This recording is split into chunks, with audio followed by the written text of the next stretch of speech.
how smooth that is not safe. Hello! Hello, welcome to, I was going to say Detractors Commentary. What do we call this? Something special? Dark Corners Live. Yeah. Oh, we can answer some questions as long as we're here. Yes, you can answer some questions. I might play around with the colours a bit. I thought it was making me look much healthier than usual. Okay, I'm going to read these in the order in which I can see them, since I'm slightly short-sighted.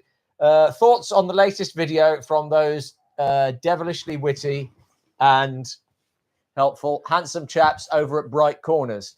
I thought it was a very cruel parody of a much beloved cat. Oh, that's better or worse? Well, I suppose better. I still think I looked better before, but never mind.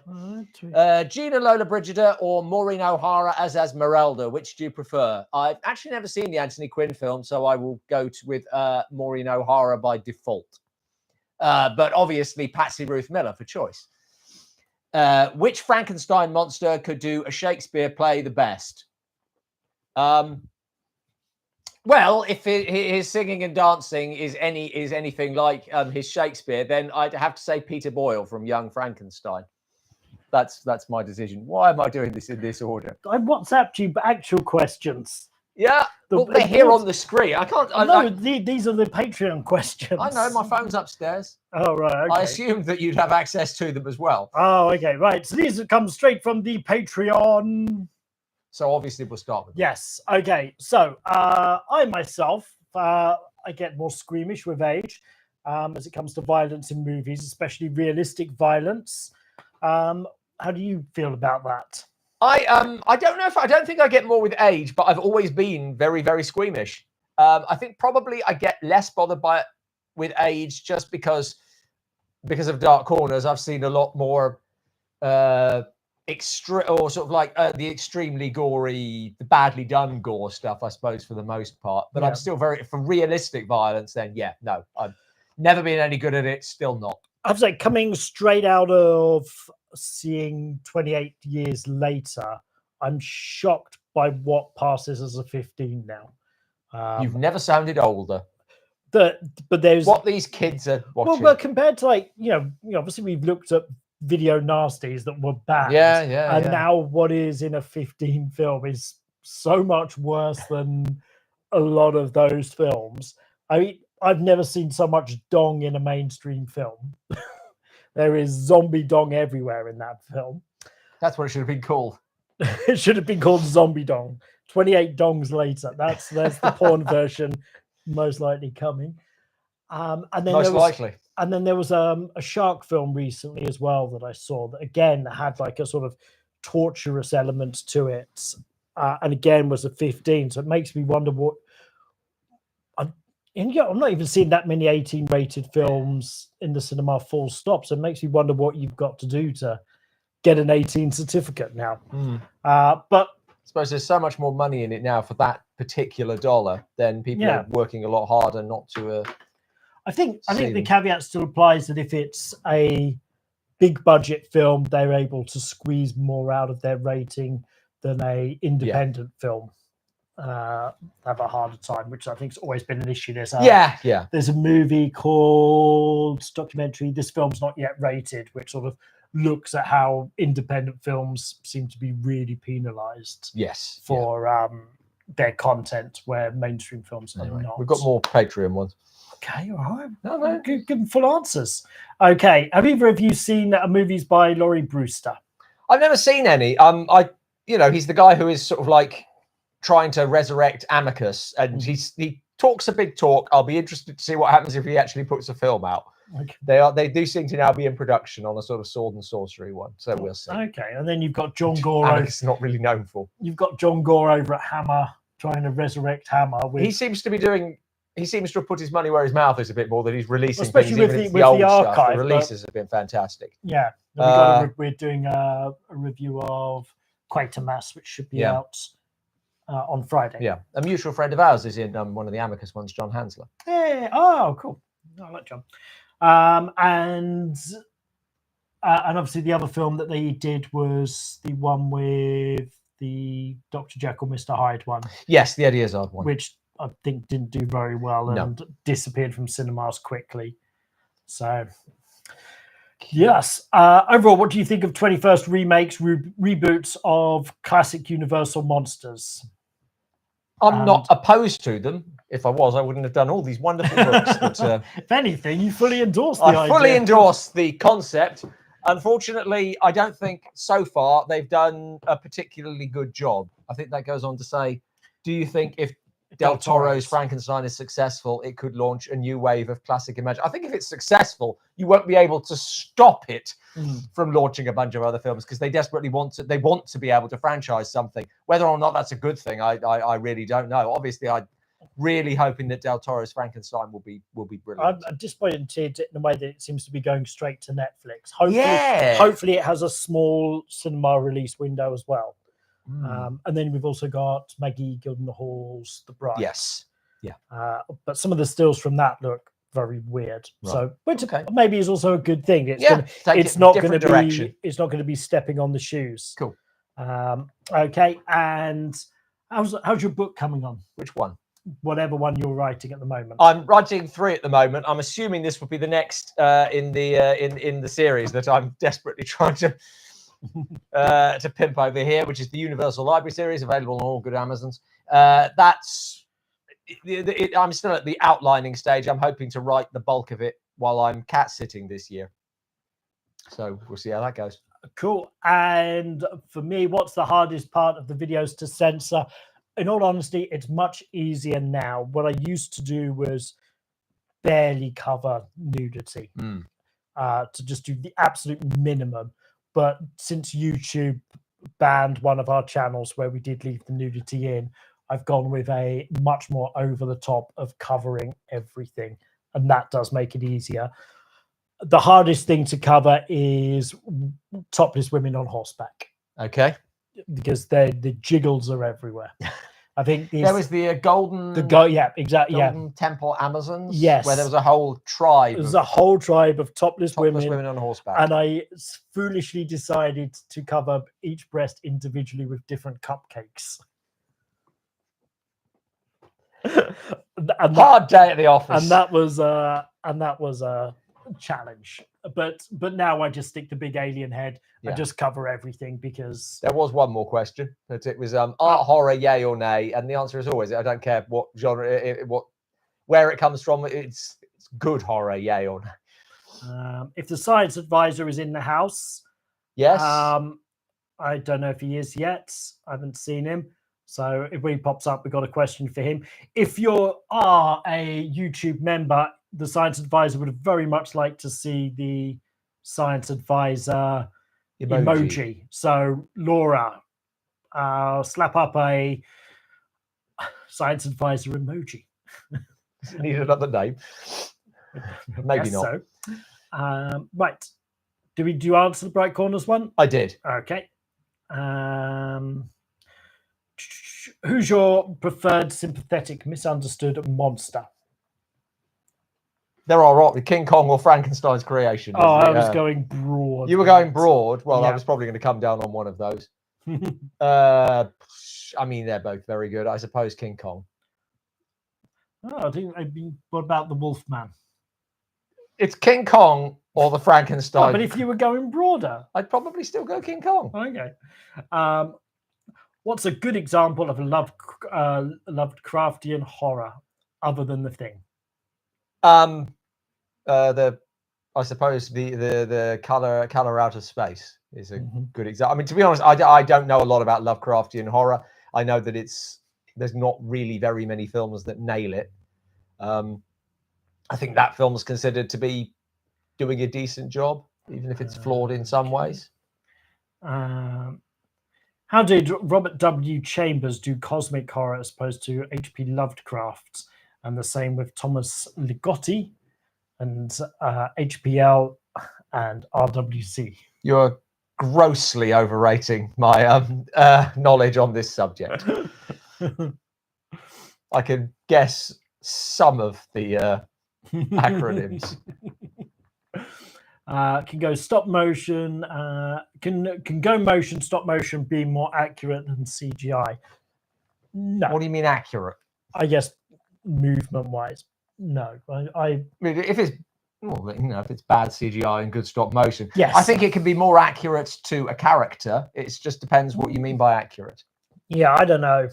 I think I love the art of stop motion, but I think as long as CGI remains a production line versus sort of like stop motion being done by an individual, then it has something over on it, that it's putting a character across in perhaps a more plausible way. If you mean like the absolute best of CGI versus, I don't know, the absolute worst of stop motion or the best of stop motion, then it's a different question. But there's plenty of CGI that is less accurate than stop motion. I kind of think it's the crafts are so separate, especially by like time and how they look and the feel you get from it. It's a little bit like, say, comparing like computer animation to stop frame animation. It's kind of different, and it's its thing, and it had its time. But if you were going to do a film today with a stop motion monster, unless it was artistically part of it, you just wouldn't do it. No, I suppose now. But as if you did it artistically, absolutely, it could be awesome. Just a quick reminder about the Gothic Doctor Who retrospective idea. You're ploughing through all the Doctor Who. I'm ploughing through. I'm watching them. The BBC is being forced to take some down, which is a shame. Yeah. I've just reached one of the key Gothic ones, which is one of the first, actually possibly Tom Baker's first Gothic horror, which is Pyramids of Mars, which is a very good story. We will probably do more Amicus reviews. There's no reason why we wouldn't. Are you going to go see the new Jurassic World movie? Nope. Fair enough. I've watched the last 3, 4. I'm not going to start now. I'm a Patreon member. Why do I get the feeling by the time I get over there, that feels like an incomplete sentence. A complete sentence. I don't know. How are you? I'm all right. How are you? Don't forget to smash the like button. Yes, please. Love the official Hammer 4K releases. Also love your reviews of them. Thank you. We will keep doing them. Looking forward to Welcome to Derry. Have you seen the new Nosferatu movie? Yes. Oh, you didn't like it. I wasn't. Did you do a short on it? No, what we did was because it was I watched it straight after we'd done our retrospective of the year, and I dropped in a short, or I did a little video. That's it. So yeah, if you go back into like a look at the year ahead that we did sometime in January. If you loved it, then you're probably not going to love my my breakdown of it. Rather broiling New Jersey. It's not. It's pretty warm super here. Pleasant here either in terms of temperature. It's been more manageable today. Yeah. Ghoulies or sleepaway camp movies? Ooh, maybe a sleepaway camp. As a series, though? That's what I was kind of thinking. There's more sleepaway. How many sleepaway camps? How many Ghoulies are there? About 4 or 5. I have not seen 4 or 5. Leonardo or sleepaway Leonardo DiCaprio's in the 4th one, I think. Yeah. I think that's actually in our quiz books. One of the questions. Is it? Oscar winners in B movies. I think. I vaguely remember writing a question about that. I thought he was in Critters. Is he in Ghoulies as well? It's Ghoulies. Ooh. Yes, Ghoulies. I think. Whatever. Somebody will correct us. What have we got? Most tolerable 2000s feature: Wedding Crashers or Swordfish? Right, both of them right in our alley. Yeah. Most tolerable, probably Swordfish out of those two. I think I saw Swordfish in the cinema. Thoughts on the Comedy of Terror, 1963? I've never warmed to it. I think I don't know. I rewatched it relatively recently, and I enjoy it, but it always leaves me wishing there was. It just doesn't. I always feel like there's something missing. I clearly don't enjoy it as much as a lot of people do. Cool. Who has the better stable of wannabes and imitations, King Kong or Frankenstein monster? Who has the better stable? Yeah, Frankenstein. There's only one Kong. Thoughts on the 2025 Naked Gun trailer? I did not find it funny. Yeah. Apart from, we're all agreed the O.J. Simpson bit is funny. Yes. But the rest of it, but yeah, I was talking about not optimistic. There's the scene where they're looking at Drebin through heat glasses, and he's getting a blowjob from Pamela Anderson, but then it turns out she's cleaning the oven. And so like, this oven's so dirty, but the oven is pristine. And it's just like a really shit version of joke that's been done many times and done really well in Austin Powers.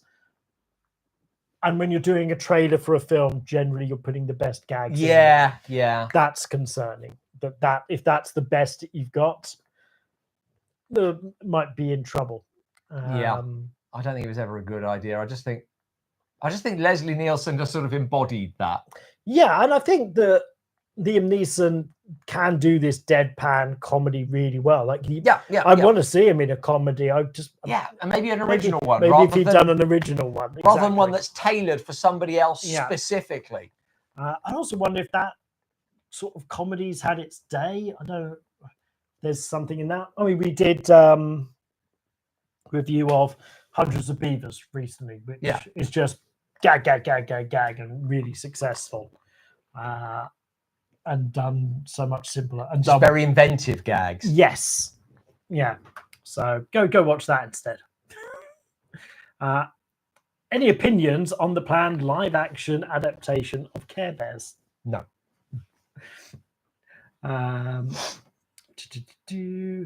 Thought of doing a video where you list your favorite horror films from every subgenre in horror? No. No, that. I don't know. I don't know where you'd start deciding what a subgenre is. Some of these questions are quite abstract, I'm feeling. Well, we've been doing this for years. In fairness, we just say, what are your general questions for two people? In fairness, they all seem to be coming from not JPEG, because his next question is memorable scenes and quotes from Field of Dreams. His next question is Sex and the City or Golden Girls. I don't think these are serious questions. Oh, no. I thought he cared about our opinions deeply. But I don't have any memories of Field of Dreams or Golden Girls for that matter. So, okay. Thoughts on horror film I Bury the Living from 1958? I'm struggling to recall it. Okay. I think we might have done something with it. Okay, thoughts on Spaceballs 2? I loved the teaser trailer. Science advisor is in the house. Hey, whether the trailer can be as funny as the whether the movie can be as funny as the trailer, I sort of doubt. I don't know. To be honest, we were saying you go back to Spaceballs now, and it's not as funny as you remember it being. No, and I just. On the other hand, Mel Brooks is making movies at, what is he, 96, older? Yeah. Good luck to him. I hope it's brilliant. I really hope it's brilliant. I hope every film is brilliant. I just think that the chances of it being any good is minuscule. Yeah. And I want to see Rick Moranis come back to film. I don't think this is what I want to see him come back to. Well, I didn't want to see him in Ghostbusters either. Unfortunately, no. He said no to that. Smart man. Yeah. So maybe he knows something about Spaceballs that we don't. Oh, it wasn't talking about the new Nosferatu. They were talking about the one before with Doug Jones. Doug Jones? No, that's what it says. And you have a Nosferatu in your. I'm sorry. I will plead ignorance on a Nosferatu with Doug Jones. What was the question for the science advisor? Oh yeah, a question for the science advisor, which I think we can answer. Yes. So I'm going to let the science advisor because sometimes you assume things. Yes. And then the science advisor says, "No, son." Somebody asked, "Does radioactivity genuinely cause mutation?" So Mr. Science Advisor, if you could tap that in, that would be fabulous. And when we get down to it, we will reveal the answer. Yeah. Probably in about an hour, usually the speed we go through these questions. A definitive, Stick around for that. Definitive version of Phantom of the Opera. Yeah, I'm not sure there is one. Of the versions I've seen, I think I still favour the silent one. Right. But I would hold that up as a very flawed film. I just don't think there's been, at least not a great version of that film that I've seen. I think the Hammer one and the Universal one are both have similar problems, that they're not. The Universal one isn't a horror, really. The Universal one, I remember that was when we watched being Universal. Broken into. Yeah, sorry, my girlfriend coming home. When we watched Universal horror films for 24 hours straight. Yeah, that was when we fell asleep. That was the chore of what, because that was like. In fairness, it was like 4 a.m. Yeah, I think it was like 5 a.m, and it was like, all right, now we don't have too much longer to go. So before we had the pickup. So what have we got here? Hate Megalopolis. It's a bad movie. Oh yeah, how's that? Oh, yeah, I should not. That was a bad idea for the poll. I don't know how you didn't see that coming. Yeah, I probably should have seen that coming. Everybody vote no on Megaropolis. Thoughts on Oldboy? If you watched either of them, I've only watched the original one. I remember really enjoying the original one when I first watched it. And go, this is a bit like Requiem for a Dream. It's not a film that you go back to, right? And I did many years later, and it didn't hold up as well to me. I don't know if it was just the surprise and the twists in it worked so well, but I remember really enjoying it the first time around. There are films like that. So yeah. Thoughts on Train to Busan? Love Train to Busan. Absolutely love it. Only One Kong. What about Son of Kong? Well, for starters, Kong's not in it. Secondly, it's not a good film. How would you feel if someone made a Dark Corners YTP? YTP? Youth Training Program?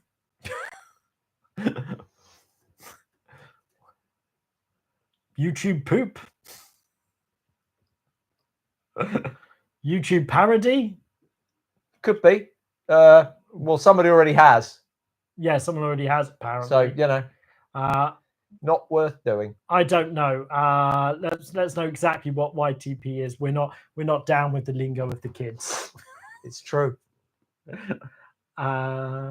Walking Dead feature film. Yes, no, maybe. I couldn't care less. I'm not that bothered, but it enables me to drop into the conversation that I met Gail Ann Hurd, who of course was his executive producer on this enormous expanding empire, and who started with Roger Corman, and now has had an absolutely extraordinary career. And she was a lovely, lovely woman, very, very amenable to people who barely qualify as the press. Yeah, and lots of great stories. That was a series that went on way too long.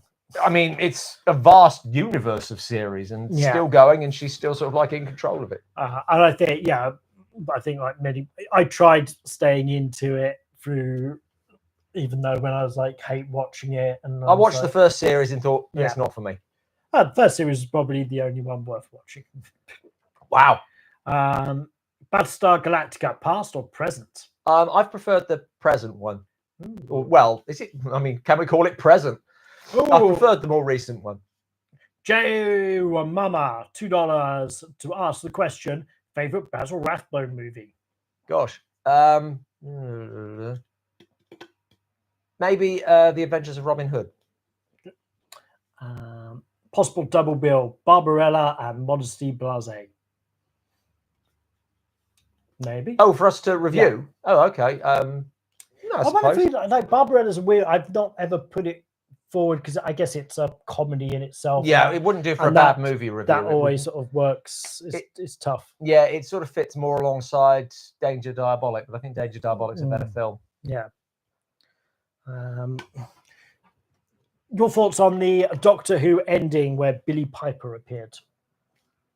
Yeah, it would appear that was not done with any particular thought about how to get out of it. And I just don't think it's a good idea to make regeneration a gimmick each time. It was brilliant when David Tennant reappeared, and that was, well, if you were able to avoid spoilers, then it would have been. And that was also the last regeneration. So to do another gimmick quickly. So quick. And given that, you know, Ncuti Gatwa didn't stick in the role very long, now it felt like a gimmick. And I read somewhere, and, you know, you read so much bullshit online, so I'm definitely not saying that this is true, that Disney is looking at ditching it. And no, I believe that's Russell T. Davies. Oh, I know that's true. Yeah.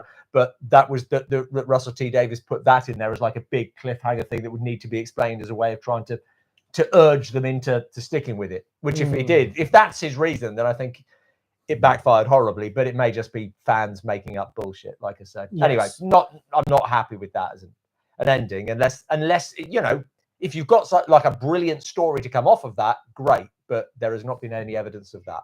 Yeah. Do you think Doctor Who could just do with a rest? I think it could do with someone different in charge. Right. I think that Russell T. Davies was great to bring it back, but you just, you know, there's only so long you can do these things and still, and I think he's just out of ideas. Right. Maybe it could do with a rest. Is it another thing that because I don't watch it, that's getting super bogged down in lore, and now they're sort of breaking lore and changing rules? And they had a problem that when the last writer, I can't remember his name now, and I'm not going to, was in charge under Jodie Whittaker, that he wasn't a fan to start with, and so had absolutely no problem just completely rewriting the history. And unfortunately, that's sort of like split fandom. And I think Russell T. Davies initially made a really good attempt to bring it back together again, and he had a very good idea in what he did with the 3 Tennant episodes, which culminated in bringing in Ncuti Gatwa. But then he's not really delivered on what might have happened since. Right. It's a horribly toxic fandom, unfortunately. I think anytime, like the Star Wars fandom is now just like super toxic. Yeah. You just don't want to. Yeah, it used to be enough to just like the show or like the films, and now unless you're angry about the same things that other people are angry about, then you're not a proper fan. Now they've just like destroyed your childhood, or you know. What do we got next up? Special on Hammer psychological thrillers. It's hard to tell your maniacs from your paranoiacs.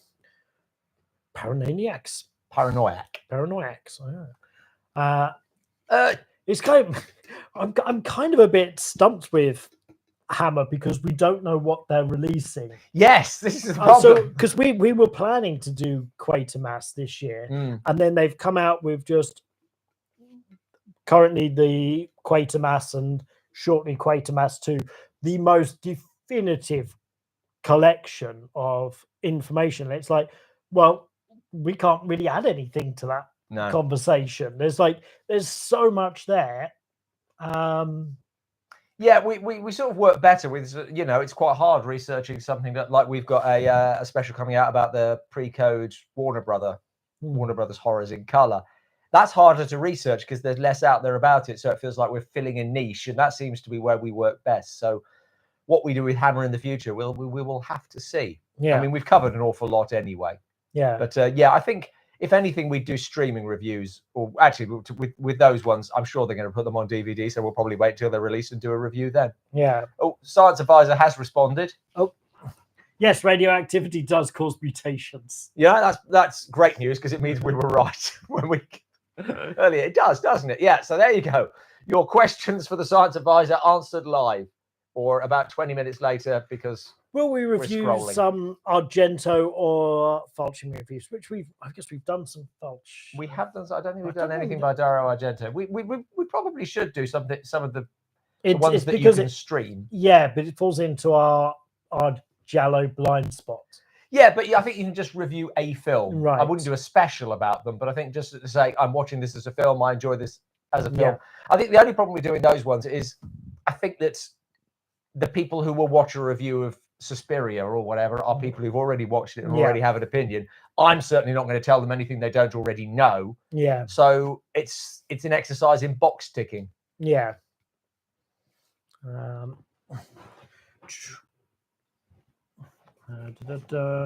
Who's more tragic, Godzilla or the Wolfman? Well, I guess the Wolfman. I think I'd go with on that.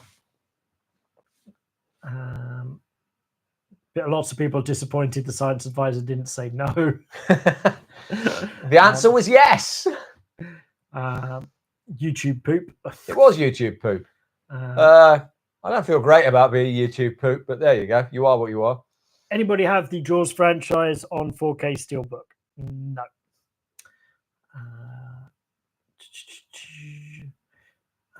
Let's reply to that.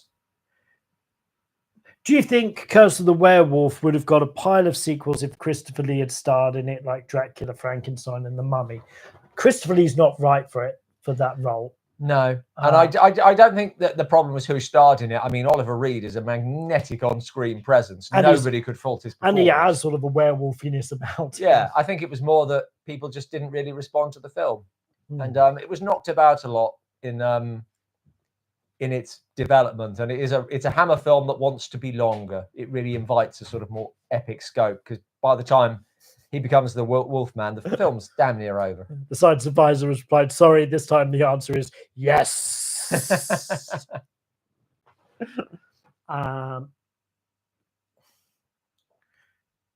Fred Willard and Dennis Hopper as Lovecraft. What's this? Speaking of Gail Unheard, how about the 2 Harry Lovecraft films she did for HBO? Did you get any info on those? No, sorry. Tenet Bree make a good review. The Alienator. I've seen Megaropolis and it stinks. Favorite Clint Eastwood movie? That he was in or that he directed? Oh, I think you can go either way. Okay, well, in that case, I would probably go with The Good, the Bad, and the Ugly. Okay. No to be treated badly. Dr. Blood's Coffins. See or skip? Have we reviewed that? No, I think it's a bit too good to for us to review. Right. It doesn't sound like it is, but but yeah, it's not a bad film. Sydney Sweeney's done a Barbarella reboot, or is doing one? Really? Maybe he's doing one. I seem to vaguely remember there being something about someone wanting to reboot Barbarella, which seems, if you wanted to paint a picture of a film that is of its time, then feels like Barbarella is that. Yeah. Have you seen Hammer's Camp on Blood Island? I've sort of like skimmed through it for the purposes of finding Michael Ripper, in fact. Yeah, I've got it. But yes, I'm not. It's the same thing. Well, it's a science advisor. Any interest in the Critters fan film, All You Can Eat? Maybe. New Superman or Pooperman. New Superman film. Okay. So is it Superman or Pooperman? I haven't seen anything about it. I'm really not a superhero movie fan.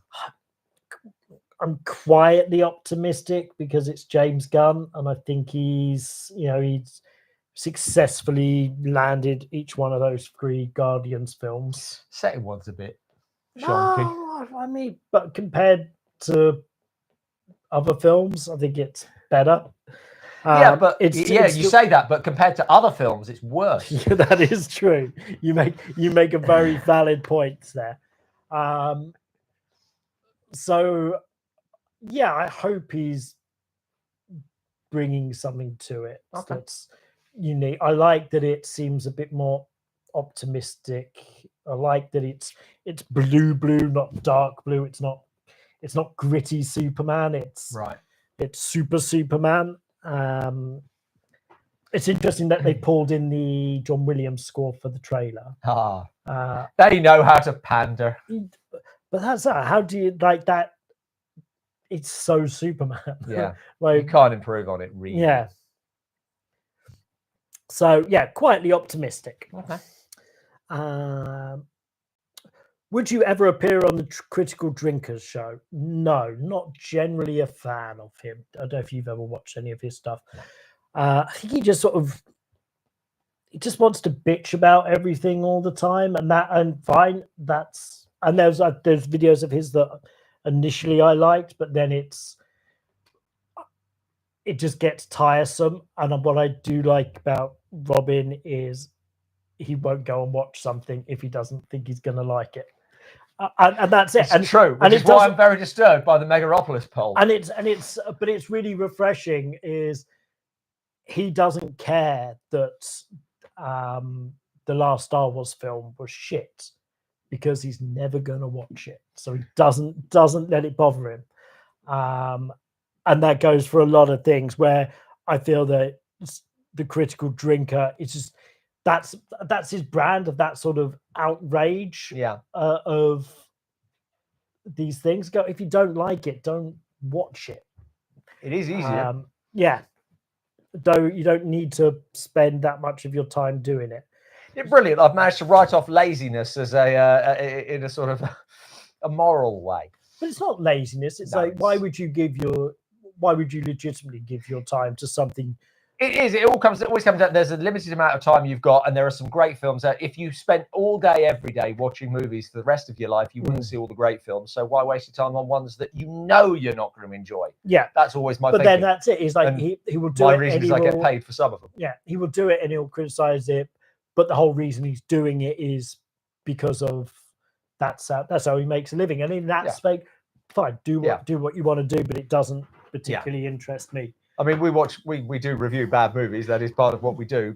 But I like to think we balance it. Well, I think we also put more work into the editing. He'll just tend to play like the trailer, and he'll just loop the trailer as he talks. So it might as well be a podcast. And we don't rant anymore, really. No, and we work to sort of make the clips heroes, like make. Why was that a simple question that we've managed to make about ourselves? Well, but there is a thing about saying, "Oh, he just reviews bad films, and hates on them." I mean, that is 50% of what we do. So I kind of got to caveat it a little bit. But that's why, I've watched him in the past, but good luck to him, but not for us. And I wouldn't be interested in being on his show. I don't think he'd invite me. But can radiation cause mutations for the science advisor? Can radiation cause mutations in humans, or does it have to be on new births? There you go. So we'll get an updated answer. I think the answer is also yes. Yes. Was the creature in 1990s Graveyard Shift supposed to be a vampire bat? I don't know. What do you think of Theatre of Bloods? I love Theatre of Blood. Vincent Price. It was very high in our Vincent Price top 10. I think it was second, wasn't it? Might have been, I think it was. What was first? Mask of the Red Death? No, Witchfinder General. Oh. In fairness, it was just after we'd done the Corman Poe special, so all of the Poe films were sort of lumped together at around 4 or 5. And where did you put Wax? House of Wax? That would have been. I think it was relatively. I mean, to be honest, that is more of a chronological top 10. Right. But the top 3, I think we said these are legitimate. As with our top 10s aren't really proper top 10s, but yeah, Theatre of Blood I really love. We have a top 10 coming out. Actually, not in that soon, but we filmed it today. Yes. August probably. Yeah, probably early August. It's about Wax Museum horror films. Yeah, and our next special is a look at. It's about Mystery of the House of Wax, Mystery of the Wax Museum, and Dr. X, which are the pre-code horrors from Warner Brothers, which are shot in color. The first color horror films. Yeah.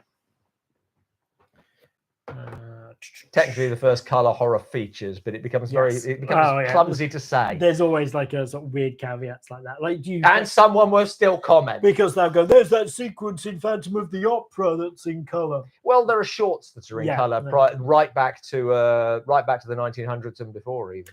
Have you seen Funny Man with Christopher Lee? No.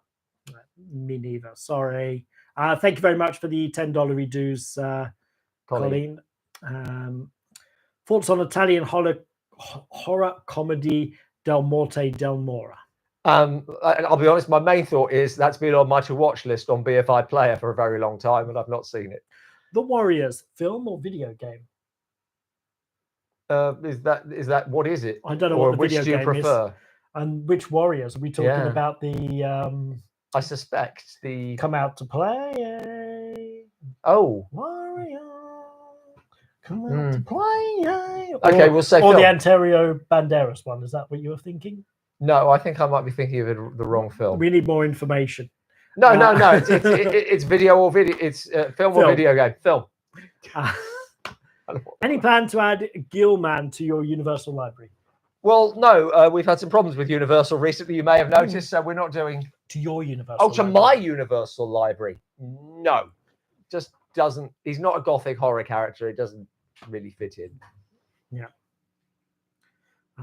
What's this? I do not like Superman, but being put in conflicting situation like he should he or shouldn't he interfere? I didn't like it when Richard Donner did that.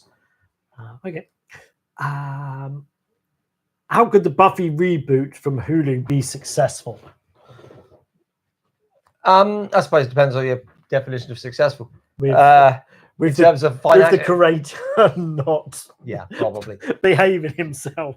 But yeah, I mean, just by being good, if it wants to be successful in terms of quality, then a good script is all it needs.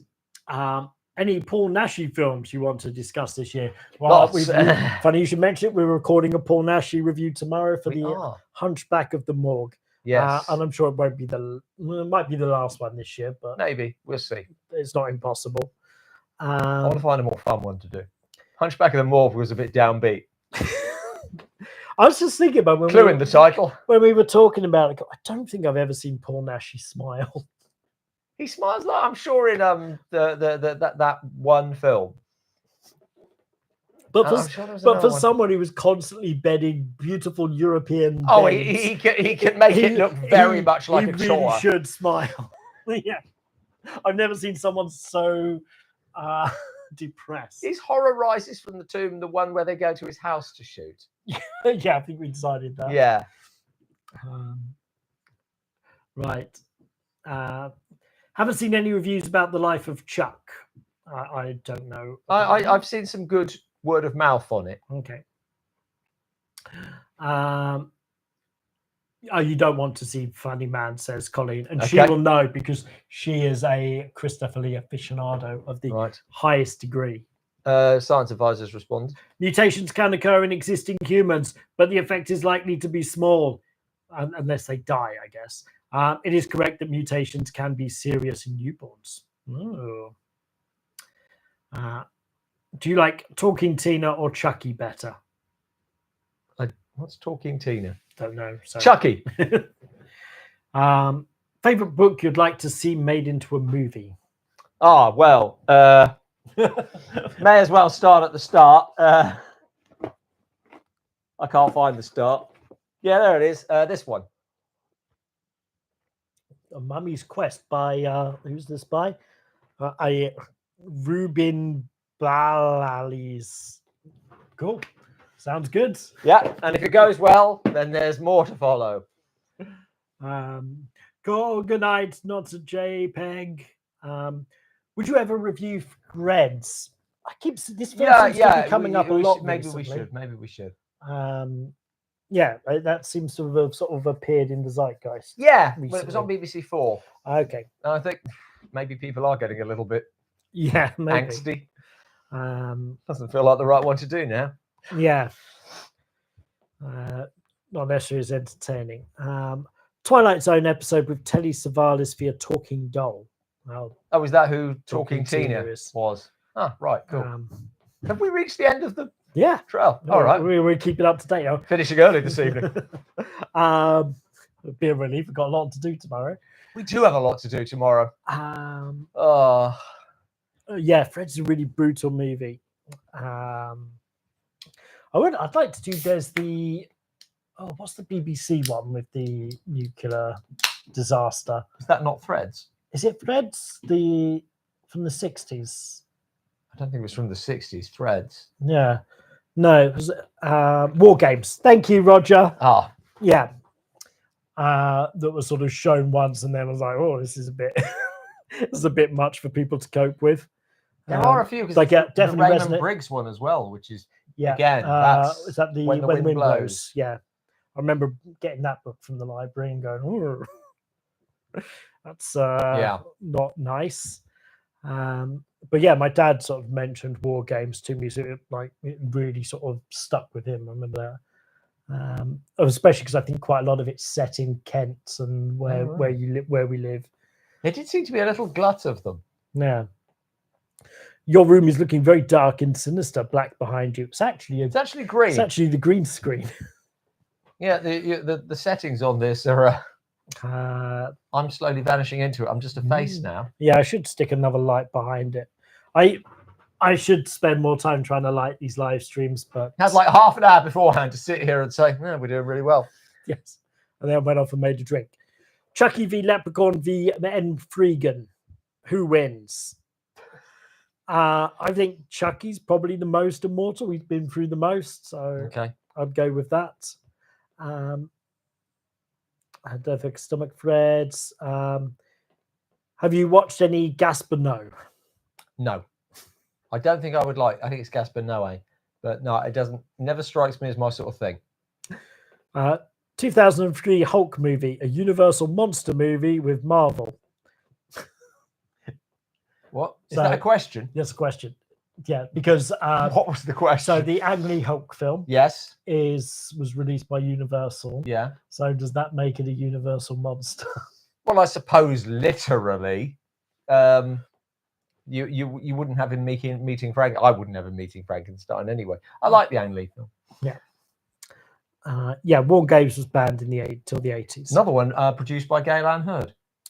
The Ang Lee Hulk. Favorite 80s bad sword and sorcery.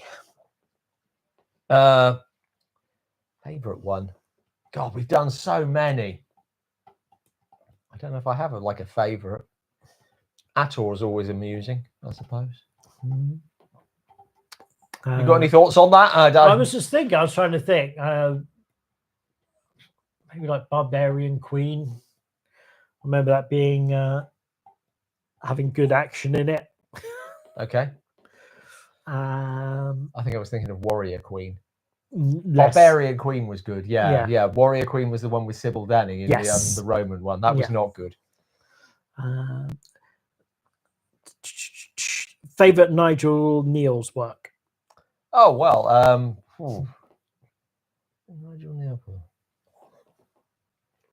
I suppose I go with Quatermass and the Pit.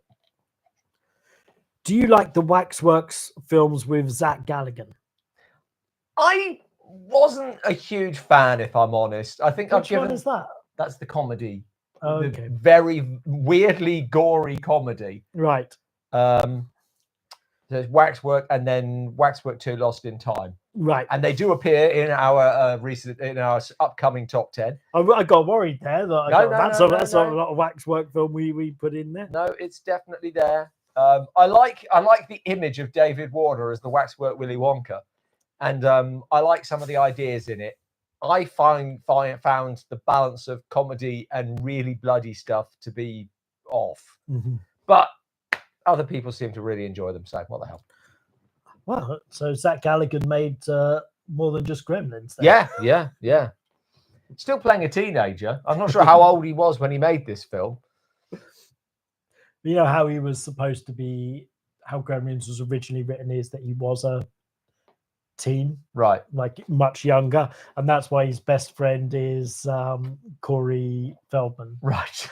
They never thought they just and like why he likes drawing and all the rest of it. Why he's like dad's bought him like this as a Christmas present.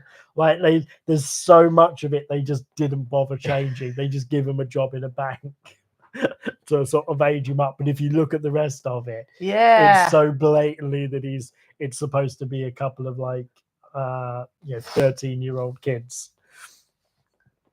But still, what a great movie. Yeah. Even with that. I'm a bit late. The pestering seems to be working. It's at 77%. And Robin said, I will definitely abide by the decision. Yeah, who's going to make me? Have you ever watched any Russ Meyer sexploitation comedy films? Yeah. Any jump out at you in particular? I mean, we've reviewed. Fast Pussycat Kill. Is that a comedy? Would you call it a comedy? I more so than some of his, less so than others, I suppose. Maybe I haven't then. Beastmaster we haven't done yet, have we? No. So we've got about 4 of those then.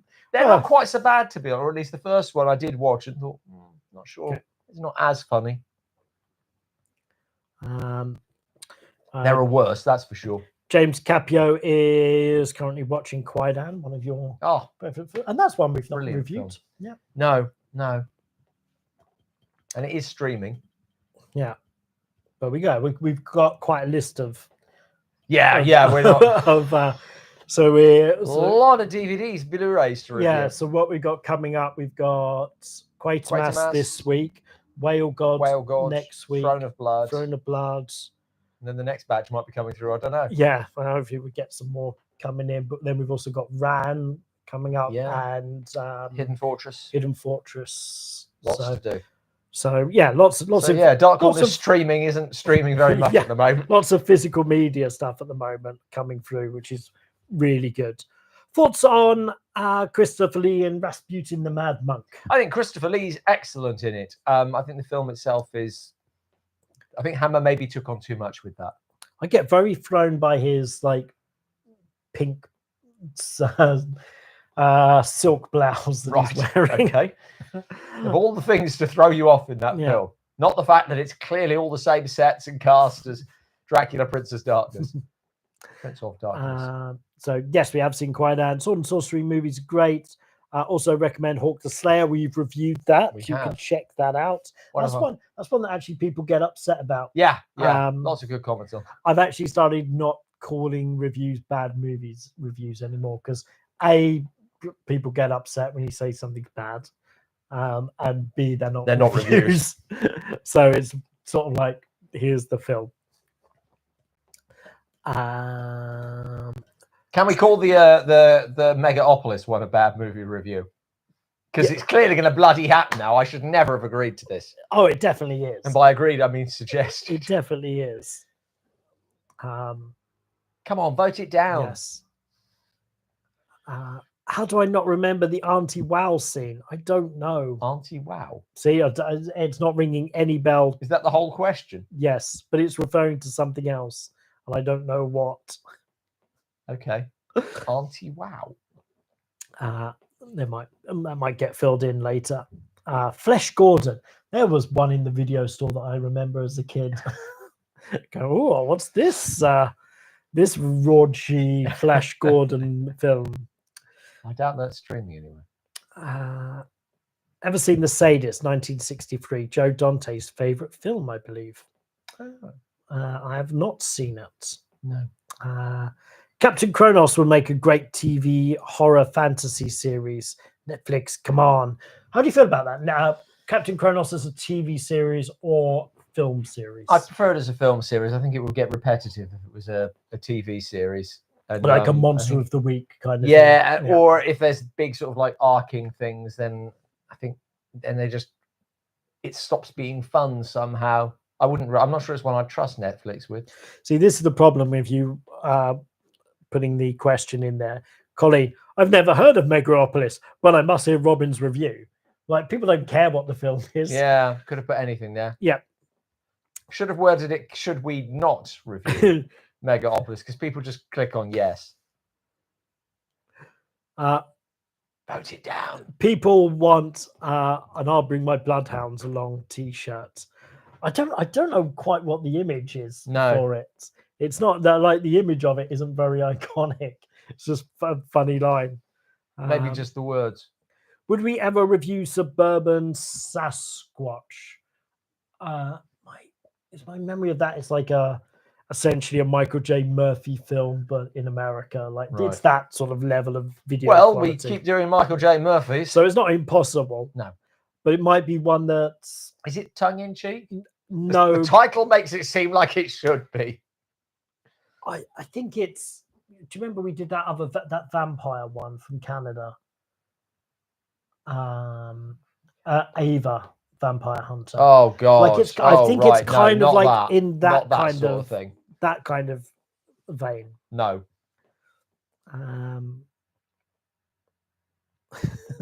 Almost Ready movie is proudly taking credit for the Megaropolis review. Remember, it's got to be on streaming somewhere for free. Yes. We don't want to have to pay for it. It's gone down to 76. It's going in the right direction. Very, very slowly. The Room 2003 would make a good review. Problem with that is I think it's been overdone. Yeah. And to be honest, I don't want to give him any more press.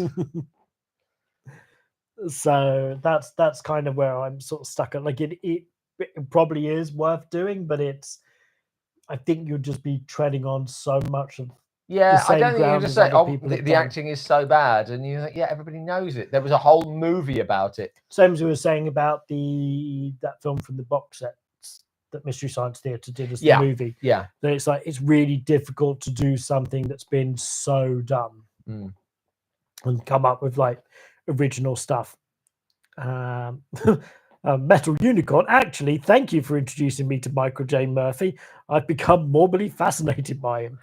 Well, there's a whole box set from Indicator. Yes. We're gonna have to make it pay for itself at some point. Yep. So but yeah, if you've got a favorite film from that box set, so you can let us know so we don't have to trowel through them all. Let us know what the good ones are. Which Megaropolis are we reviewing? The 1920s or the 2004 one? There's a 1920s one. Are you possibly thinking of Metropolis? Metropolis? I would suggest Doctor of Doom. Have we not? We've done Doctor of Doom. We have done a Doctor. We have done Doctor of Doom. So, but that said, we also do have a Santos review coming up in the next batch. Yeah. And I believe the Lucha Libre advisor is lending some knowledge. He is.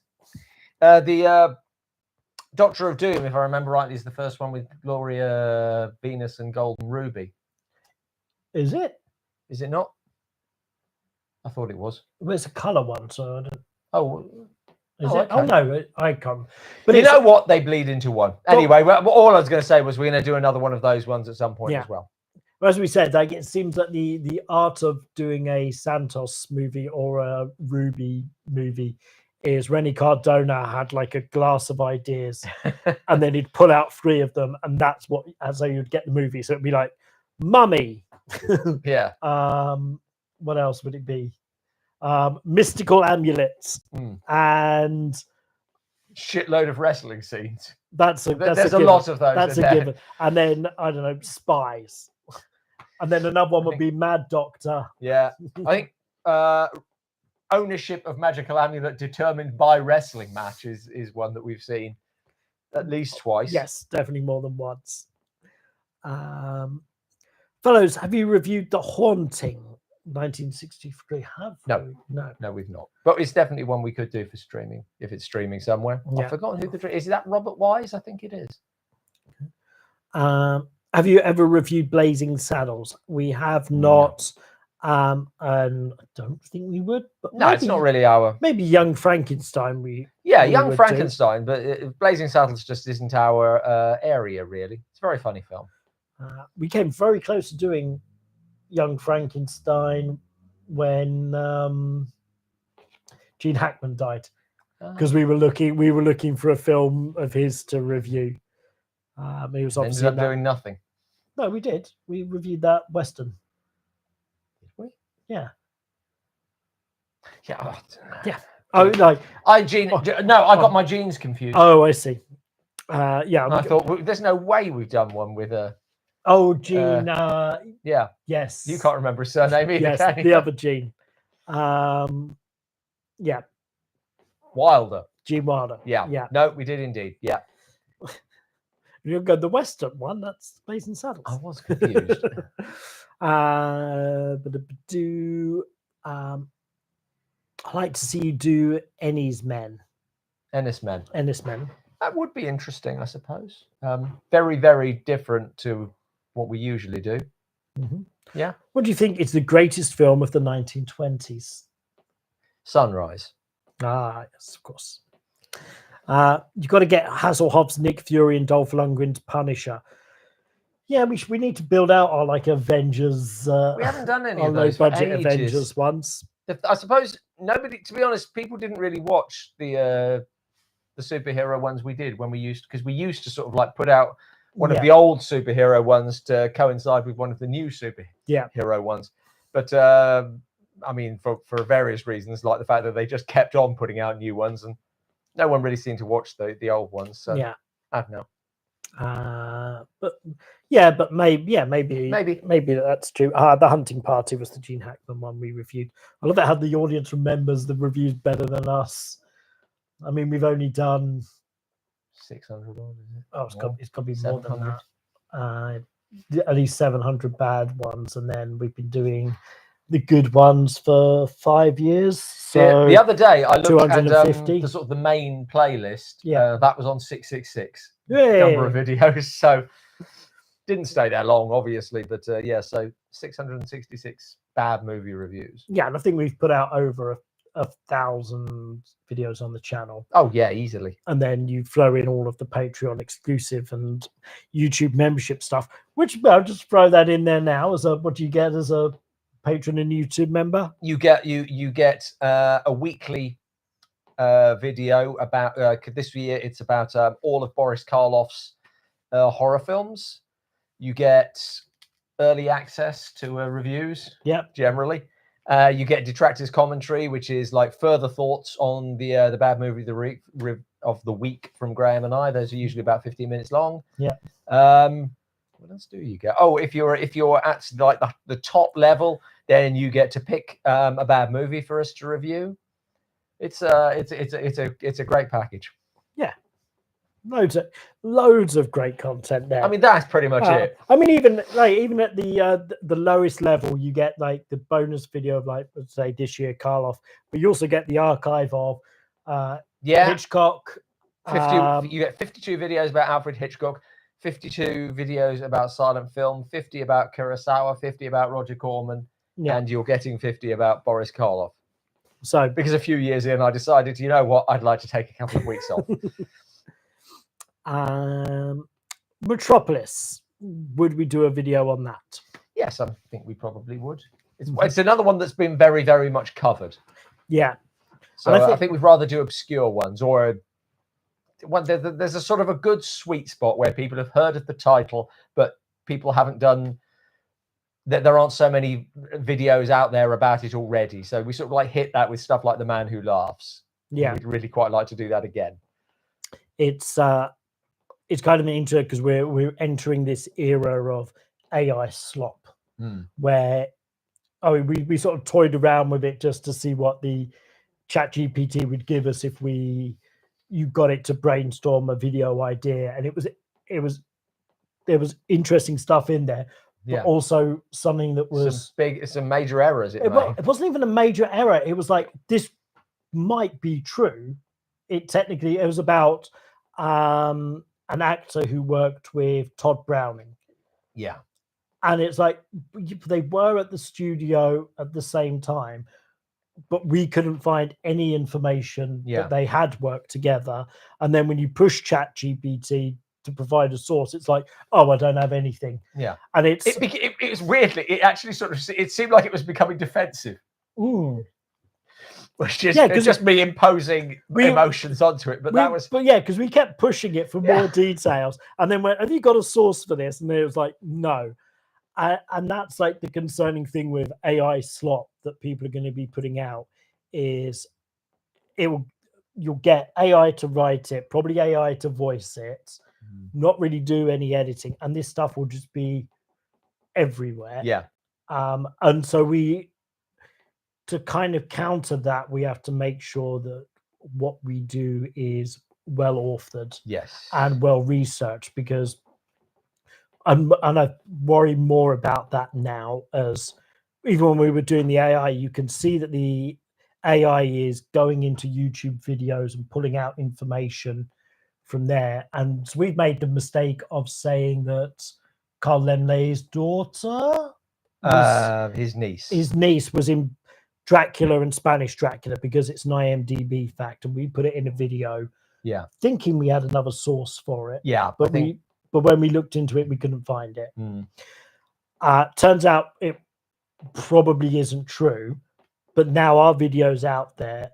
We can't change it. And it's like a source. And if we had put Todd Browning and worked with this actor, it would go out there and then we would be a source for something. And then it would become true, even though there's no evidence of it, because proper research isn't going on. And it's, yeah. So we kind of want to make sure we do things right, but also spend time on giving like your perspective to it. That's the unique thing, because now anyone can just reel out a ton of facts. So we have to find an interesting way of doing it in order to compete with AI slop. So it's going to be interesting how that develops. So in the next few years, what low budget British filmmaker do you think does the best stuff with limited resources? Michael J. Murphy. No. He said good stuff. Great stuff. Low budget British filmmaker who does his best stuff. I don't know. I suppose Hammer's a low budget British filmmaker. Yeah, they did good stuff with small resources. Yeah. Review Scarecrows 1 and 2, maybe. Midsummer or The Shining? Shining. I wasn't a big fan of Midsummer. Favorite 90s horror film? You'd have to give me a list. Is Silence of the Lambs a horror film? We did count it in our then Horror I'm 64. Say Silence of the Lambs. I'm watching Big Trouble in Little China. What are your favorites non-horror John Carpenter movies? Big Trouble in Little China. Yeah, that seems like a good choice. It's a good one. Why not? Assault on Precinct 13. That's John Carpenter. Isn't it? That's a good one. What's the one? Oh, is it a horror with Rowdy Roddy Piper and the glasses? They Live. Is that a horror? I don't think it is it? I think that's a horror. It's got horror elements to it.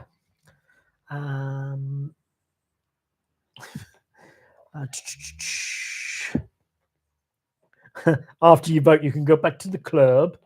There's a reference to Megaropolis. Oh dear. I'm trying to download Death Run, but it's stuck at 99.8 at the moment on torrent. I mean, you don't really want it that badly. No. You won't enjoy it. Yeah. Have you seen 28 Inches Later? I don't know what that is. It's probably a reference to the Zombie Dong film that you saw. Oh, wow. That's a back reference. Please review House 1977. We've done it. I think we've reviewed. Now, there are a lot of films called House, but if we're talking about the Japanese one, are we? Husei. Craziest. Yes, it is. Yes, Hausu. Hausu. We have reviewed it. Just stick Dark Corners House into YouTube. Yeah. Ever considered doing retrospective of classic TV shows like Space 1999, Dark Shadows, or The Prisoner? I mean, we have looked at doing. Well, Graham has constantly pushed for me to do anthology TV shows. I just find it a daunting amount of work. But I think you just, I don't know if it's like a Halloween thing or something like that, where we just basically do a bunch of them in October or something. But yeah, it all sounds when you just we just do a bunch of them in October, rather than saying, well, this will require you to watch 30 hours more. A lot of them are half hours, in fairness. Oh, so maybe the extra 15 hours. I work long hours as it is.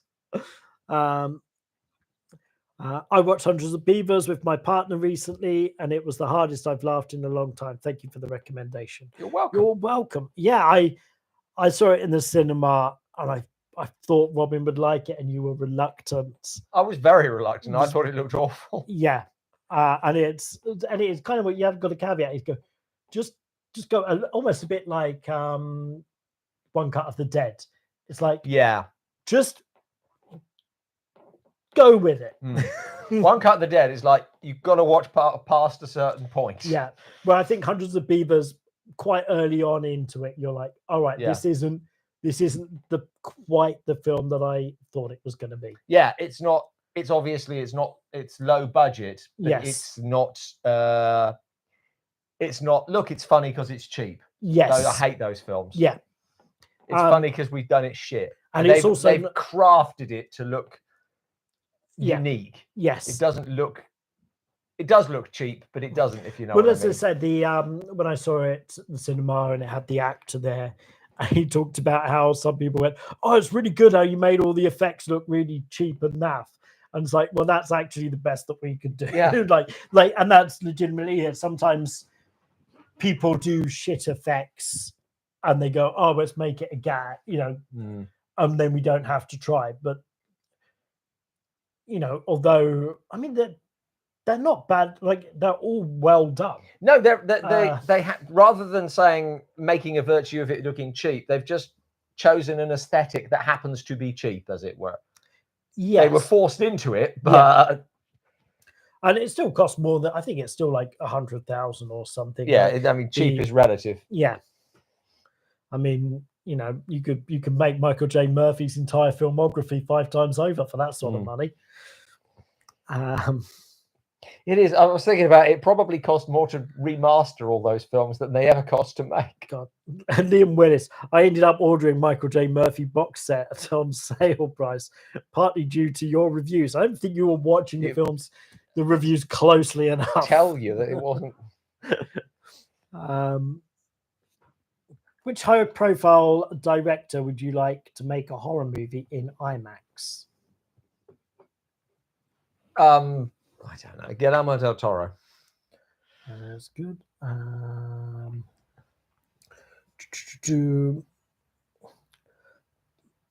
That said, we subjected ourselves to Spice World the other night. That is tough. Yeah. Favorite Heisei era Godzilla film? I don't know. Christ, stupidity about the eras. Thank you for answering my question. You're welcome. Just to be boring, what's your technical setup for doing videos? Camera, mic, software, etc. You can take that one. So I'm going to have a nap. We don't have much going on today, but we have a Kinoflow LED light over there. We have a Blackmagic 6K pocket camera with currently a Zine 16mm lens. When we shoot the reviews, we use a 50mm lens. We used to use a 85mm lens. Then I've got a Dado light up there, which is providing no backlight whatsoever. I haven't set that up well. That provides the backlight. Then we have another one just on the side here with a softbox. The mics we use, these are Rhodes Wireless Pro mics. I edit on DaVinci Resolve, and I think that's everything. I stand here and read the scripts. Yeah, I just bung the stuff all around him. And then we got a green screen and a couple of other lights that light the green screen. I think that's everything, isn't it? Yeah, I think that's comprehensive. Yeah. So there you go. That's it. If you want more detailed questions, let me know on that. I stumbled upon their film Lake Michigan. Yeah, maybe we should check out Lake Michigan, which is Punch Beaver's guy's other film. Stick it in the. Yeah. That's a long list at the moment. Can you do more Ishiro Honda movies that aren't Godzilla? I'm sure we can. Yes, as I said, with the streaming ones, and I think that will probably be streaming. Then we've just got a very long list at the moment. That slot is increasingly filled with the Blu-ray reviews that we do. Yeah, and we're not upping up to 3 reviews a week again. Just don't have time. That was a COVID era. Yeah. I still tell people that story. Would you review Crimson Peak? I suppose, yeah. I mean, we've talked about doing like a Del Toro one trilogy. I mean, I think Crimson Peak is not one of his best. Mm-hmm. It looks great, yeah, but I don't think the story holds up as well as others of his. What scares you the most? What scares me the most? Yes, and why? In film? It doesn't specify, so you can take this any way you want. Death. Death. Just straight up death. Yeah. I'm more... Imagine like you're cave diving. You're going through that really tight cave and you get stuck. Yeah. That. Okay. Getting stuck in a cave, because then you got a slow death ahead of you. You see, we're scared of the same basic thing. I mean, that's what you're scared of. You're not scared of being stuck in the space. I'm not scared of a fast death. I'm scared of a slow, I'm stuck here. It'll be pretty and panicky death. Okay. I'm not scared of that because I have no desire to go cave diving. But that would be, that's the bit that's sort of like, that's only worth being scared of if you go cave diving. In films where going through tight things, that's no, I can see that. That's the thing. What about in films? In films, I'm scared of. There's lots of stuff I don't like watching. I don't like knives cutting flesh. Generally, that's the thing I don't like squeamish torture about. But everything else is all good. And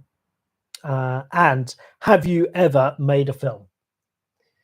Not a feature, no. No, some shorts. I keep trying to finish editing a short film. Yeah. But time. It's all time. It's amazing how it just gets eaten up. Opinions on Quentin Tarantino as a filmmaker and a cinephile? I think Quentin I like Pulp Fiction and Jackie Brown.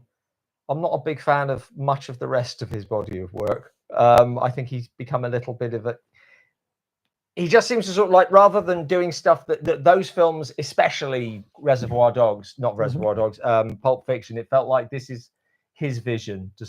Most of the other films he's made just seem to be, this is my Western, this is my Hong Kong film. It doesn't feel like he's an original filmmaker anymore. He's almost a parody. Yeah. There's something about I just don't respond to his films. There's something about him that I don't necessarily like, but he's also like, I'm glad he exists. Fair enough. In the world. But yeah, I've not really been tempted to go back to his films very often. No. I find them quite, there's not a lot of emotional engagement in a Tarantino film, I find. Okay, yeah, and I can see that. I really like, that's something I go to cinema for, to care. Have you ever watched Netflix series Love, Death and Robots? Yes. And any thoughts on it? With, like most anthology series, there are some absolutely brilliant. There's the one with the sort of the house protection robots, which I know is the one everybody talks about, but it's that's hilarious. And other ones that, you just I don't care at all. Anthology series are always going to be like that. Do you like spaghetti westerns? Yeah, well, I like Sergio Leone. To be honest, I'm not sure. I can't recall any spaghetti western that isn't Sergio Leone that I've liked, but I haven't watched a tremendous number. Thoughts on Dracula movies featuring Van Helsing's sons? I've not seen any. Yeah, so you're saying Jackie Brown is the direction I would have liked to have seen him go. And there's sort of a theory with that is that Jackie Brown didn't do as well, and so he fell back into these sort of homage films. Yeah, I don't know necessarily how true that is. It's interesting. You get it with directors. Kevin Brownlow has a theory about Cecil B. DeMille, that in the silent era, DeMille is sort of like alternating between making quite serious, I suppose, art films to some extent, and a lot more sort of flashy, more what we think of as DeMille films. And the films that he poured his heart and soul into just didn't do well. And Brownlow's theory is that at some point DeMille just went, fuck it, fine, that's what they want, that's what I'll make. Yeah. And he was for the rest of his career, he just went from success to tremendous success by just putting the world on the screen. And there's not, I mean, I suppose there's real talent in being able to marshal this, but they are not quality films in sort of like those terms. They don't have a lot to say beyond, wow, look at this. Yeah. But very successful in that, in doing that. And it was just like, there is a point where you've put yourself out there and everyone said, we're not interested in what you've got to say. And that's a hard thing to live through.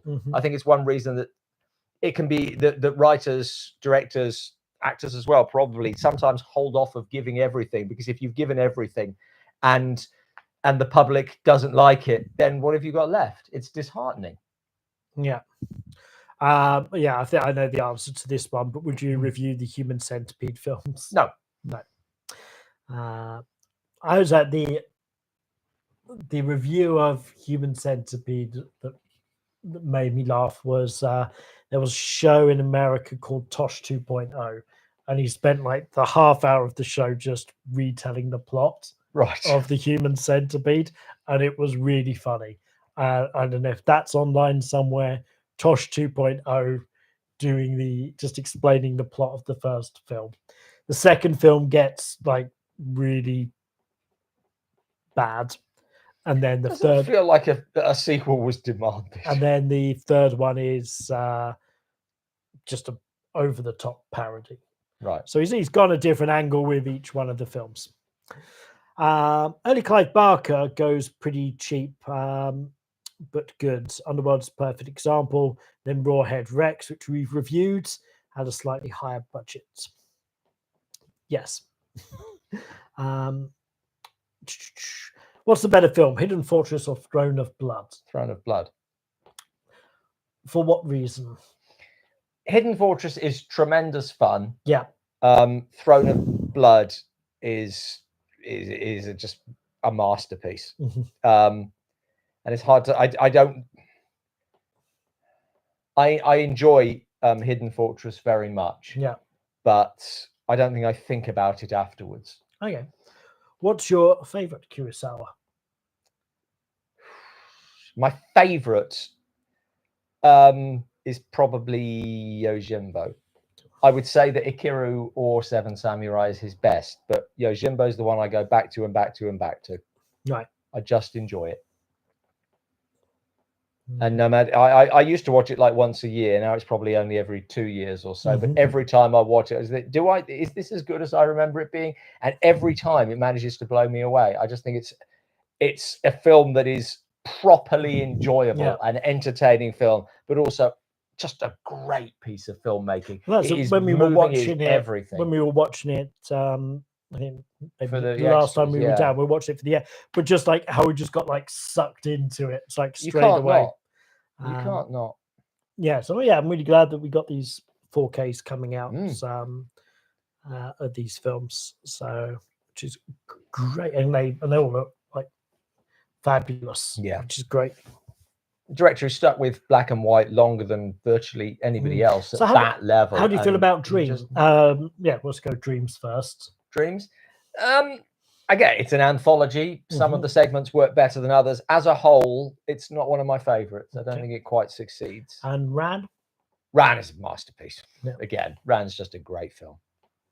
Hard watch sometimes, but it's a very powerful film. And I think that it is. I always come back to sort of like the last images of the spoilers of the blind man on the mountain silhouetted there, and it feels like a statement of war in that one image. Yeah, this is what you leave behind. So of his Shakespeare-inspired films, which you go with, Ran, which is King Lear, Throne of Blood, which is Macbeth, The Bad Sleep Well, which is Hamlet. I think I'd probably go with Throne of Blood still. Okay. I think so. What's your favorite Shakespeare play? I don't know if I really have one. I do like Macbeth very much. I think King Lear is brilliant. That is my favorite. I know it's a tougher one to watch, and there's some great comedies as well. You know, there's what I will have affection for ones I've been in. Yeah, I suppose. So As You Like It, I've been in, and Twelfth Night, and those they're tremendous fun.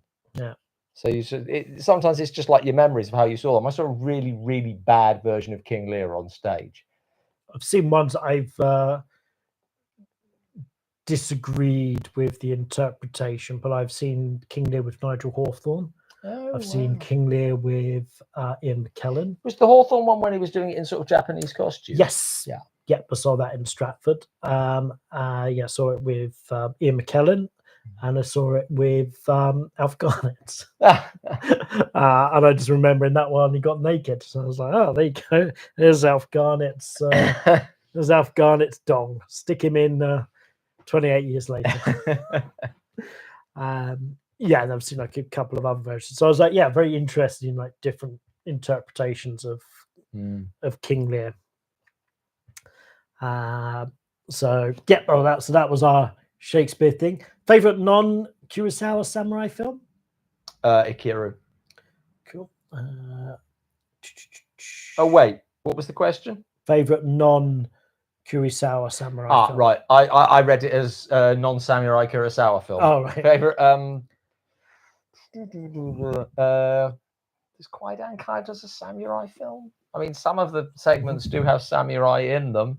I'll go just in case. If Kwaidan counts, Kwaidan. If not, Onibaba. Right. Have you seen The Monster? So we've reviewed it.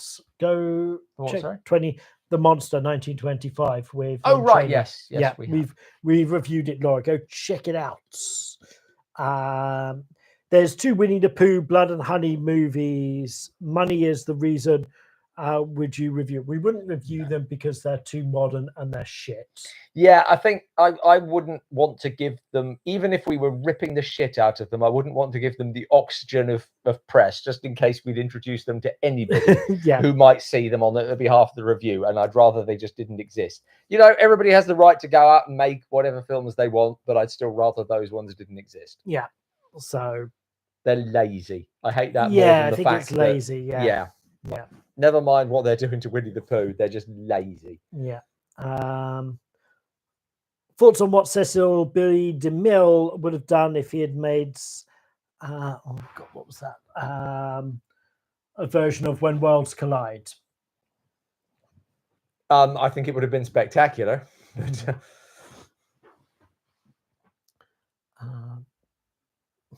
These guys informed my love of films since they started. I couldn't be more pretentious, poor than I had stay without them. Oh, that's nice. It's good to know you've made a difference. Yeah.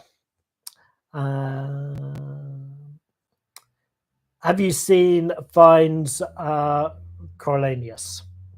Yes, that's a good film. Much Ado About Nothing is one of my favorites. That's great fun. Orson Welles' Macbeth is great. That's the only film I've seen that's ruined by accents. I think it looks absolutely extraordinary. And every time someone opens their mouth in the cod Scottish accent, then it takes you out of it. But it's such a good looking film. Any thoughts on Candyman? Not really. It's not a personal favorite. You know, Tony Todd's very good. But... best Ralph Bakshi film? I've only seen 2 of his films, so I'll go with The Lord of the Rings. I like his Lord of the Rings very much. Favorite H.G. Wells story? Maybe The Invisible Man. What reviews should viewers go and watch to get a sense of how you approach cinema? What videos of ours should people watch to get a sense of your approach to cinema? Maybe the Chaney one. Yeah, I was going to say the Chaney. I think that's the most personal one. Yeah. So, yeah. Yeah. So, Lon Chaney Shall Not Die. Yes. Is the name of that review. Any others? I think the Lost Films one. Yeah. Has a lot of personal stuff in there. Yeah, I think I was thinking about the Val Lewton retrospective, which I think it's perhaps the less personal one, but it's there's a lot of stuff that I like in there, so it's sort of my view of horror and how horror should be just happens to coincide with Lewton's. Yeah. So there you go. What about That's enough to be going on. What about a streaming review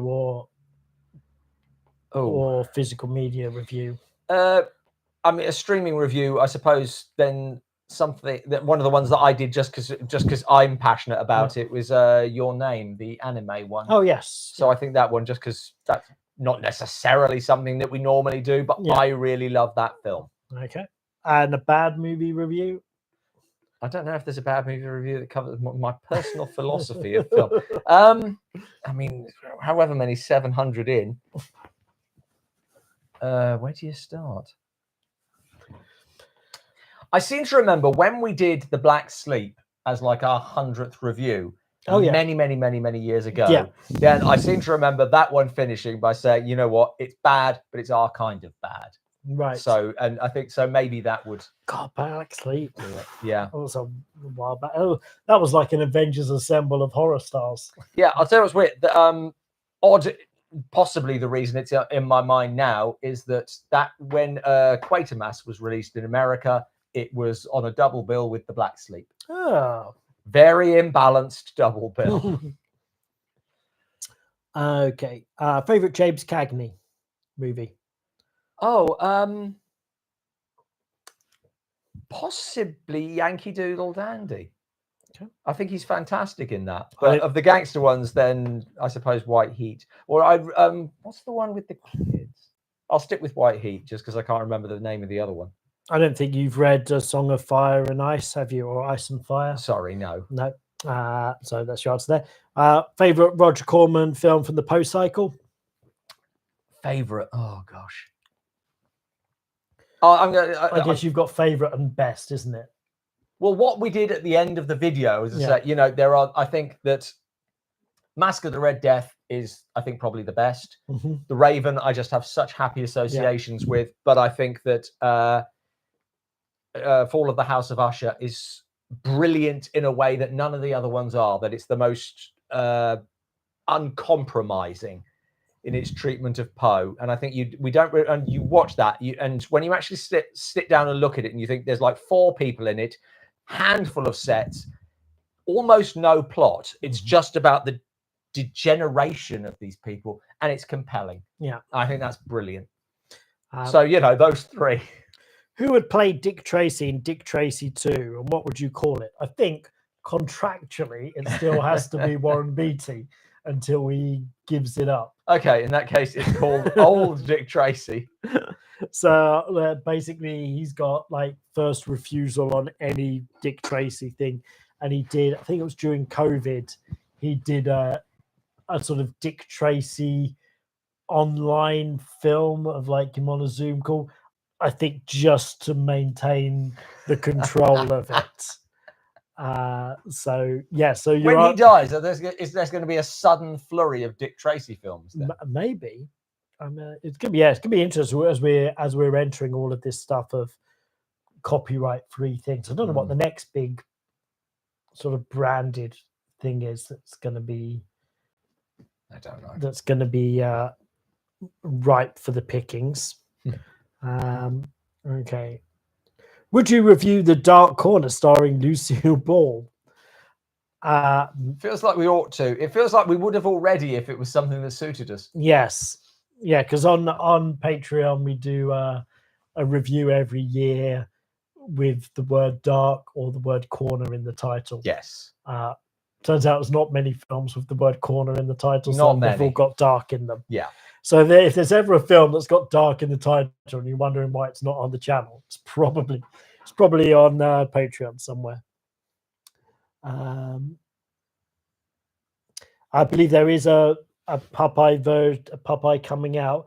There's also a Bambi horror coming out. There was another one. Mickey Mouse. Yeah. Yeah. So it's whatever. A Peter Pan. Really? Was another one. So yeah, a whole bunch of them. What do you think Michael Reeves would have done if he hadn't tragically died?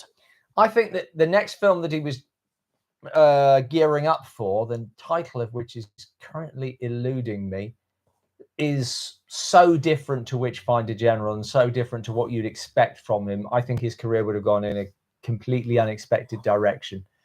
I think he was so obsessed with film. I think he'd have gone on to be a really great director of a diverse selection. He seems like, because you talk about how Spielberg and that ilk had all sort of grown up loving and watching movies, and they sort of created that new Hollywood. Yeah.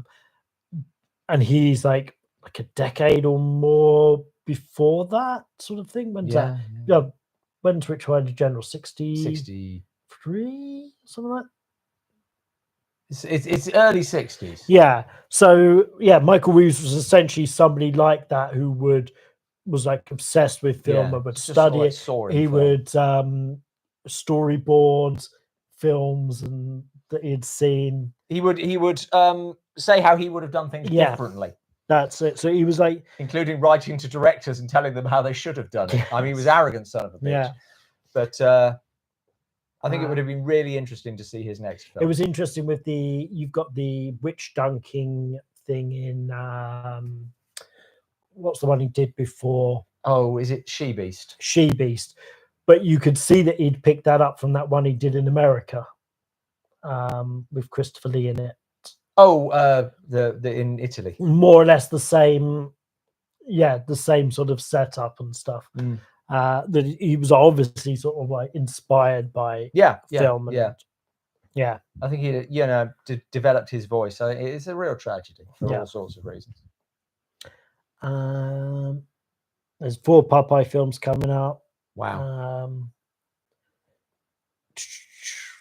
Have you seen Robert Altman's horror movie, Images? Oh, Images? Yeah. No, I thought, because he did one called Gingerbread Man. I guess that's not really a horror. Well, Michael Reeves was going to direct The Oblong Box, I believe. Yeah. I mean, he wasn't really that interested in it. I think he did like a day and then cried off sick, and it just became a sort of a standoff between him and AIP, and Gordon Hessler ended up doing it. Yeah. Did you feel mad? Did we see Mad Tippett's Phil Tippett's Mad God? Yes. We've got a review of it, so you can check that out. Thank you. All right, we'll go for about 5 more minutes. Okay. 5 more minutes. 5 more minutes, maybe 4 minutes, because then it will be 22. That's a nice round number. What would David Carradine have done after Kill Bill? I don't know, some samurai. Whatever somebody offered him, I think. I don't think he was. Just watched 28 Weeks Later. Ready to watch 28 Years Later. Thought it was better than I remembered. It's had mixed reviews. What do you think? So what do you think of 28 Weeks Later? You haven't seen I haven't seen that. I rewatched 28 Days Later last week. I was going to watch 28 Weeks Later before I saw 28 Years Later, but I'd quite like to get to the cinema and watch it because I've got a really, really busy few weeks coming up. The movie seems to, it's a while since I've seen 28 Weeks Later, but I did see 28 Years Later, and the movie seems to kind of skip over the events of that film. So it's really picking up more from 28 Weeks Later. But I really enjoyed it, but I believe there's a lot of things for people to have a divisive opinion of. There's one particular plot point that is really jarring and annoying, but you need it in order to tell the story they're going to tell. Okay. But I'll say no more than that. I don't want to ruin any of the surprises for it.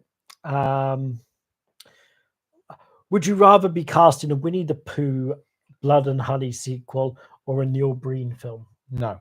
I would rather not. The Room or Birdemic? I think probably The Room is more watchable, to be honest. I think Birdemic is it's a bit of a chore to get through. You haven't watched Andor, have you? Yes. Oh, not all of it. The first season. No, I watched 2 episodes and it made me really angry. Oh, interesting. Why is that? A number of things. Okay. If you want to go into details. All right. I'll tell you that there is one moment in it that was like, and it's not when I turned it off, but it was the moment I just thought, because I know that this is not made by Star Wars fans, and I'm relatively and watching it, I think it's hard to avoid the impression that this existed before and then was retrofitted to Star Wars. And then there's something like one of the girls in it has slept with the garage attendant or something, and she's just waking up in the morning, and she looks at him and goes, "Please tell me we've got calf." And I thought, George Lucas went out of his way to make sure there's not like knives and forks and stuff.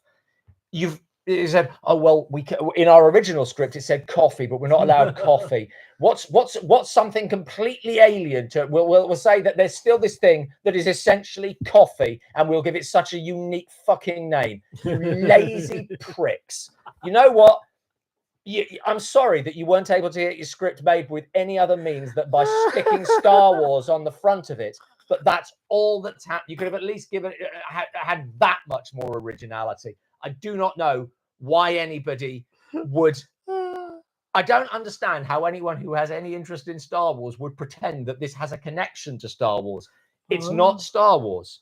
It can be whatever it wants to be, but it's not Star Wars. That's hilarious. But it's true. It really it gets on my tits that people don't see something that's so obvious. Cool. Remember when I wasn't going to answer the question at all? Yes. That's it's just, I mean, the rest of it is, I just think it's so, just as a piece of science fiction, maybe it's just the amount of this that we watch. It's so fucking cliche ridden. I just want to shoot myself. Interesting. Yes, the general consensus is this is some of the best Star Wars that's out there. It's just because people are bored of Star Wars and they want to watch something other than Star Wars. But yeah, I mean, I like it because it's got no lightsabers in it. Like it's not Star Wars. Do you know what? It's some of the stuff that people hate in the Phantom Menace, which is politics, that I really enjoy in my Star Wars. I want more politics in my Star Wars, and there's really good politics in it, and there's yeah. So there's a lot of really good stuff in it, but yeah, it's not Star Wars as in your big Star Wars, but it's in the world of, I guess. And I kind of, it fails the PG Woodhouse test, which is PG Woodhouse wrote like close to 100 books. Yeah. There's not necessarily literal crossover with characters in them. Yeah. But if you took character from this one written in the 1970s, they will fit seamlessly into this one from the 1920s. If you put Luke Skywalker in Andor, it's like putting a Care Bear in The Revenant. It is not the same universe. Yeah, but I'm more fine with that than you are, I guess. Yeah, I get what you mean. If you're not going to do a Star Wars one, then don't do it. I have no problem with them making Andor. Don't call it Star Wars. Love Hong Kong Cinema. Robot Monster or Plan 9 from Outer Space? Plan 9. Something less divisive. The Shadow is a prime character to make a comeback. Okay.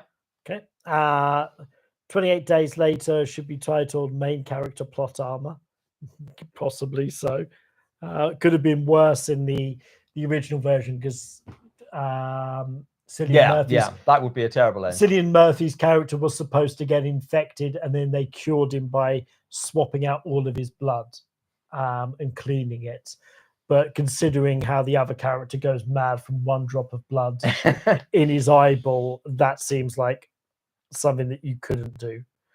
Fast zombies or slow zombies? Depends on the film. Yes. I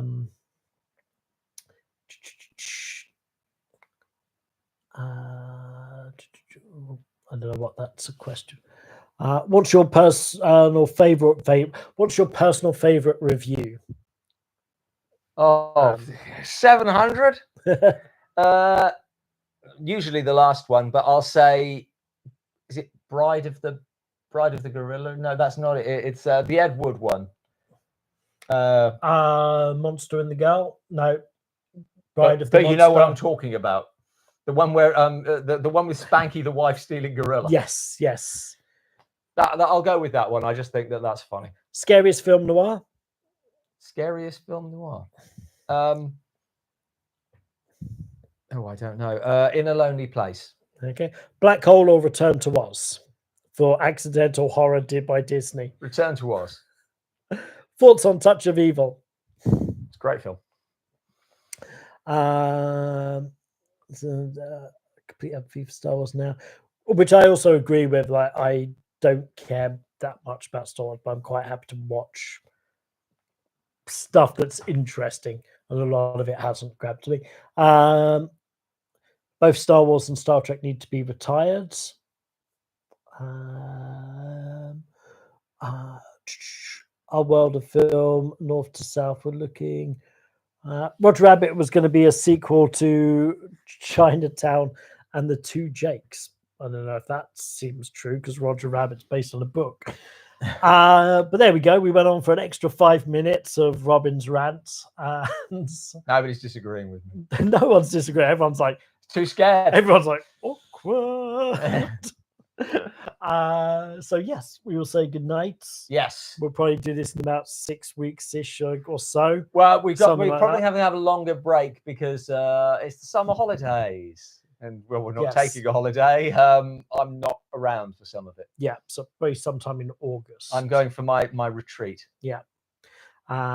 So yes, see you in August. Have a good night. I'm not sure.